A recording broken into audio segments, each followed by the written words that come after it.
Demystifying Instructional Design, a podcast where I interview various instructional designers to figure out what it is instructional designers do. I'm Rebecca Hogue, your podcast host. Welcome, Darlesa, to Demystifying Instructional Design. I'm wondering if you could start by telling us a little bit about yourself. Hello, Rebecca. Thank you so much for having me. It's really fun to talk to you. My name's Darlesa Cahoon, and I work for the Port of Seattle at the Seattle-Tacoma International Airport near Seattle, Washington.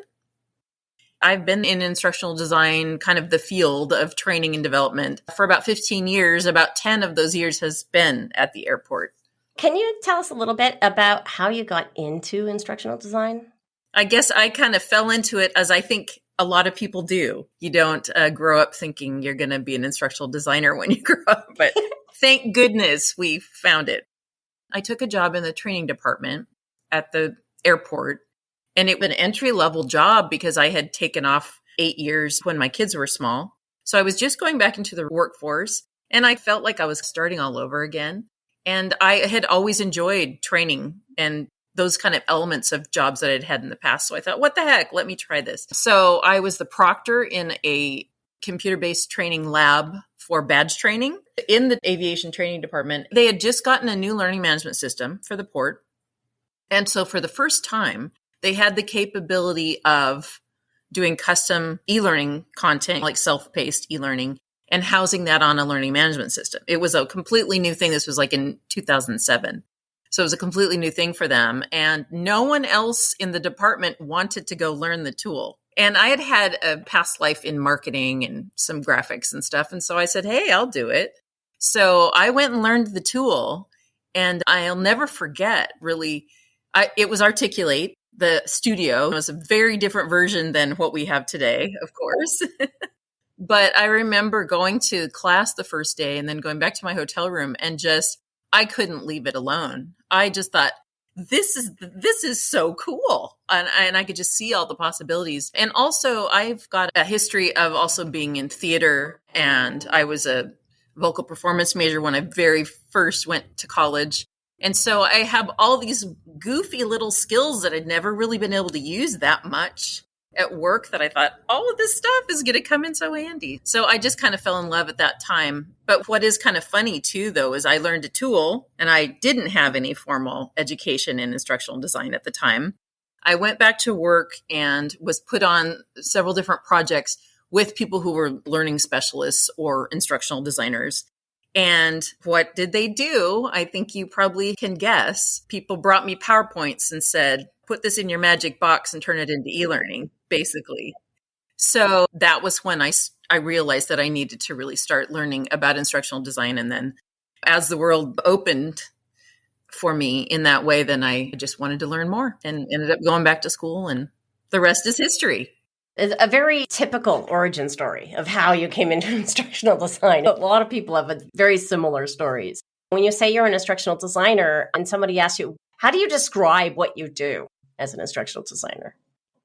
Yeah, I think that the way that I usually describe it is I try to describe it as simply as possible and say I create training products, training experiences for people at the airport, for all airport employees to help improve their performance or for compliance purposes and all kinds of stuff. And I mean, if people want to know more, it is hard because I do a real variety of things. I'm kind of like a one-man band at times. I make videos, I make animations, I can do instructor-led classes. I do a lot of different things.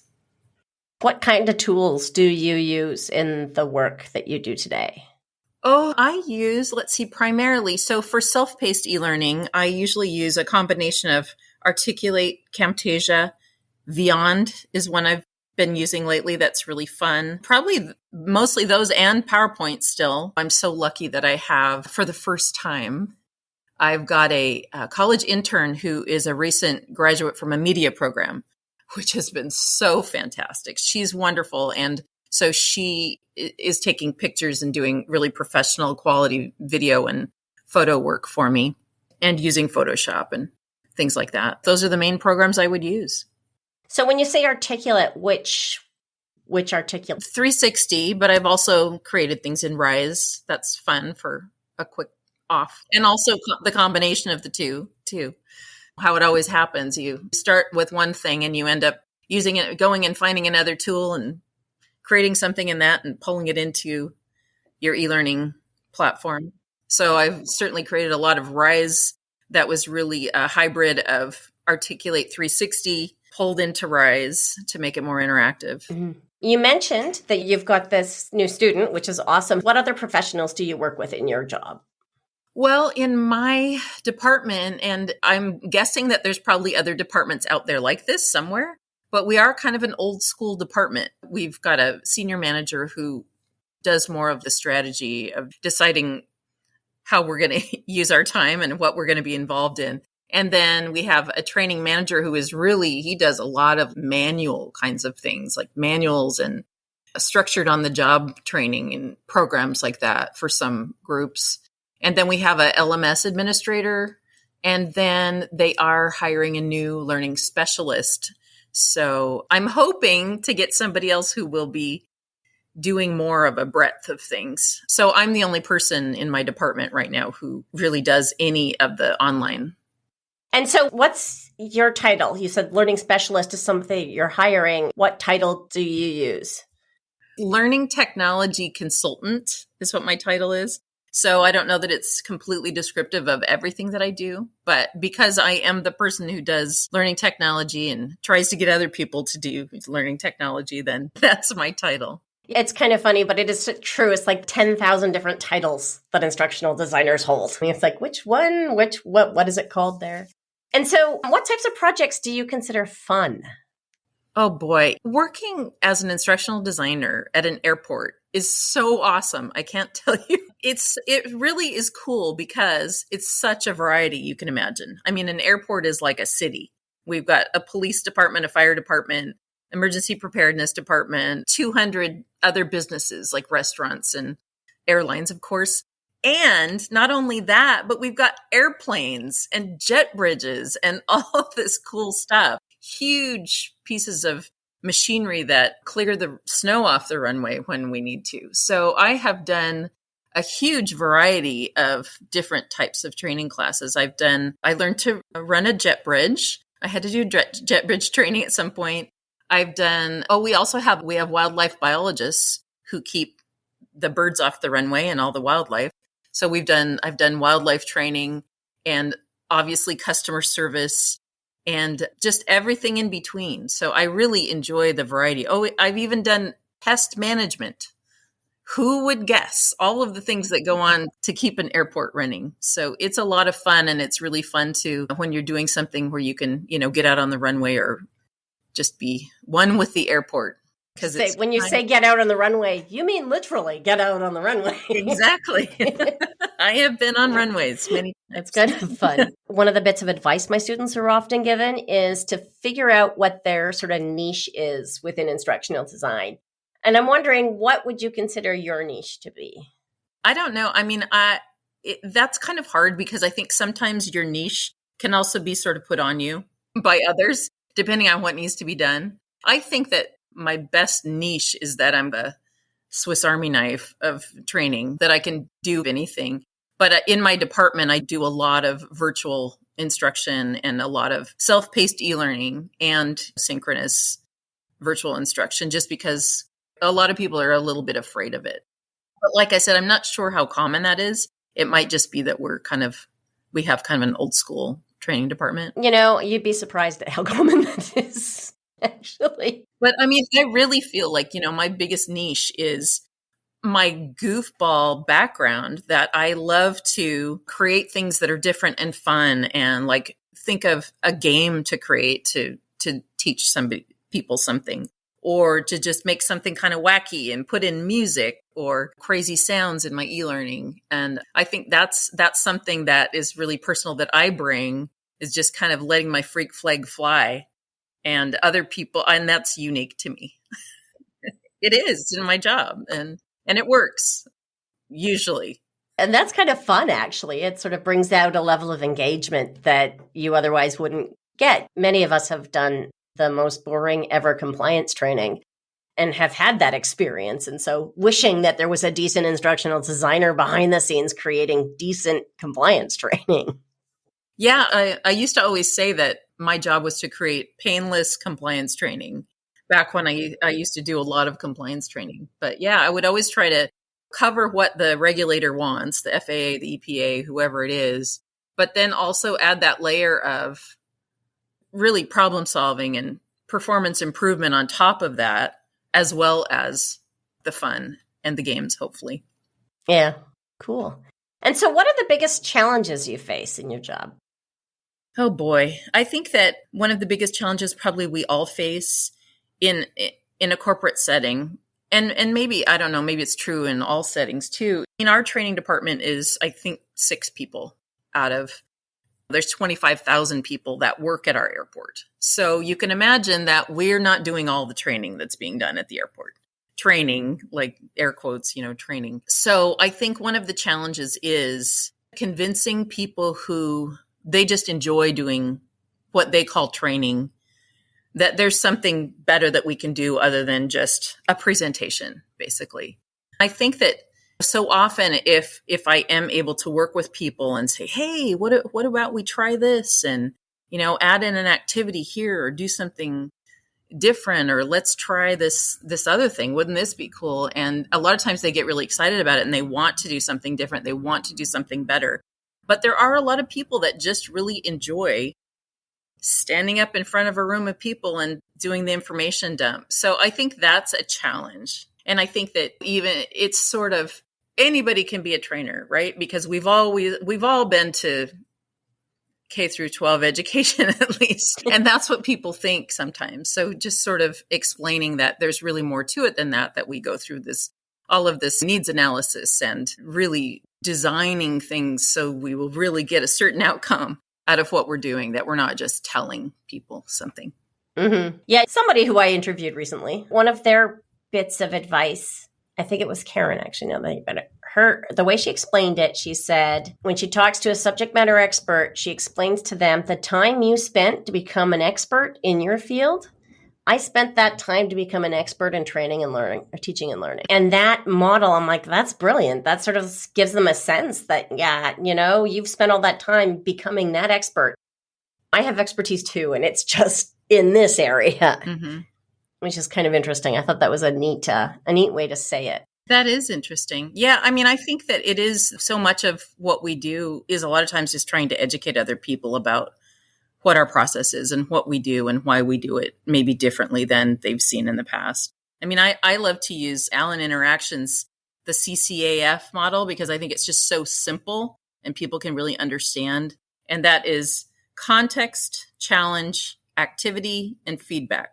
It's like the simplest way to explain to people something that's a little different than the information dump. It's at a very basic level. But then it is also interesting, too, that I think people surprise you, that sometimes somebody from the accounting department that will create some fantastic program that's really engaging and interactive just because they care enough and they just have an imagination about it. So it is really cool, and sometimes they surprise you. Yeah, definitely. Definitely. Yeah, some people have that knack, right? Like there is an art to it. And so some people have that ability without necessarily the backup science. And I think that you do run into that, which in some cases makes it even more difficult to convince people that not everybody can do. It's true. What skills do you find most useful in your work? Well, I think I always say that like my best skill in instructional design is just being a beginner, not knowing anything about something or being able to. I think sometimes that's the hardest thing. And certainly one of the hardest things for subject matter experts is trying to remember how it was when you didn't know what you know, and being able to take a complex subject and kind of go back to the beginning and realize what people need to know. So I always say my biggest skill is just not knowing anything. That's an interesting way to put it. So I say, teach me, and then I'll help you figure out how to teach the other people in your class. That beginner mindset, I think, is super important. Mm-hmm. What do you wish you knew or learned sooner about instructional design? What I wish that I knew sooner was that it's always a messy process a bit. I think that it was really frustrating when I first started learning about instructional design, about reading and about learning about different processes and adult education theories, is that I really thought that things were going to go a certain way. And when they didn't, I would get really frustrated. That's one thing that's so great about talking to other instructional designers, is that you realize that everybody's world is like that. Understanding that every project that you do, you're going to approach a little differently, and it's going to have different challenges, and it's okay. And it's okay if you get to the middle of what you think you're in the middle and you end up having to start over again with something different or change tacks or whatever. It's okay, as long as you come out in the end in a great place, because that's what it's all about, is about that evolution of something that is getting closer and closer to a really good product for the learner. I like the way you said that messiness. It's all messy. It is actually something that I am challenged with my students, is that like they want the process and they're like, well, how do you do this? Exactly. How do you do this? As if there's like one way that you do it. And I'm like, no. It's not that clear. It's much more complicated than that, than having one solution. Right. One thing that I find really interesting too, that I didn't realize, is that we have, as a corporate trainer, and I suppose it's the same to a degree in education when you're working with other subject matter experts, especially, we find so often that when I go in and somebody asks me, we need people to improve their performance, they're not following the process that we have, or they're not doing the right thing, or they're doing something that's unsafe. This is why we want training, is because we want them to improve what they're doing. So often we find that it's not necessarily that people just aren't trained, that they don't know what to do. It's that the process is broken somewhere. I feel like in the training department, we have a lot bigger impact to the organization than probably we often even realize, because we're in there when we're doing needs analysis, we're bringing problems to the forefront anyway. Not that we necessarily have the ability to fix them, but we're at least exposing problems. You can't tell somebody they need to use this certain tool if that tool isn't really there when the employee goes to use it, and then just try to fix their performance based on that. So I feel like we're always uncovering problems with process, or problems with even employees knowing the expectations. And so there's a lot of things that we help with that communication so often between management and employees, and a lot of other ways that we really have an impact. Yeah, I think you described that really well, because one of the first things we teach is you do the needs analysis, because a number of times somebody says, I need training for this. And no, training's not the problem. You don't have the tools, right? Or you don't have the whatever it is, So what advice would you give to a new instructional designer? I think that probably one big piece of advice that I could give is to always think of the learner.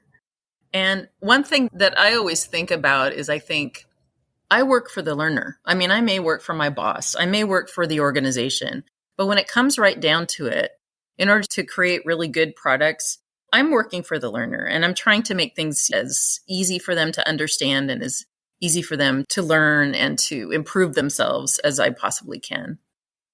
So always starting with that learner. And then there will be times when you are deep into something that you recognize, oh, I'm not really working for the learner, am I? And you got to back up and say, wait a minute, let me remember who my learners are, what their personas are, what their challenges are, and make sure that I am always working for them first. The last question I like to ask is, what's your prediction for the future of instructional design? Well, I would love to think that, first of all, that instructional design will become something that's more and more accepted in organizations as something that's really necessary and needed. There still are organizations out there that really don't think they need trainers, don't need instructional designers. They just need the manager to go out and tell people how to do things. And that's really all that's needed. And the rest is just a waste of money. The difference between somebody doing a presentation and somebody really designing something that's really well thought out and goes through the whole process that we go through. So it's still out there. But I think it's also interesting that as much as we try to predict what the future of instructional design looks like, or training products or learning products look like, I remember maybe 5 years ago, everybody was saying e-learning is dead. It's going away. And I kind of thought that, especially self-paced e-learning that I had done quite a bit of, that maybe we wouldn't be doing that anymore, that it'd all be performance support or virtual reality or something else. And I still have a big call for self-paced e-learning because I work in a 24-hour organization. It's always going to be that there will be people that are just hard to get to. We are just going to continue to have more and more tools that we can use and ways that we can deliver learning and training products to people. So I think it's just super exciting, all the things that are happening. But I can't really predict the future. Sorry. Thank you very much, Darlesa. This has been an excellent conversation. I've really enjoyed it. Well, I have too. Thank you so much, Rebecca. You've been listening to Demystifying Instructional Design, a podcast where I interview instructional designers about what they do. I'm Rebecca Hogue, your podcast host. If you or someone you know would like to be a guest on Demystifying Instructional Design, please complete the Be My Guest form available on demystifyinginstructionaldesign.com. Show notes are posted as a blog post on demystifyinginstructionaldesign.com. If you enjoyed this podcast, please subscribe or leave a comment on the show notes blog post. Thank you.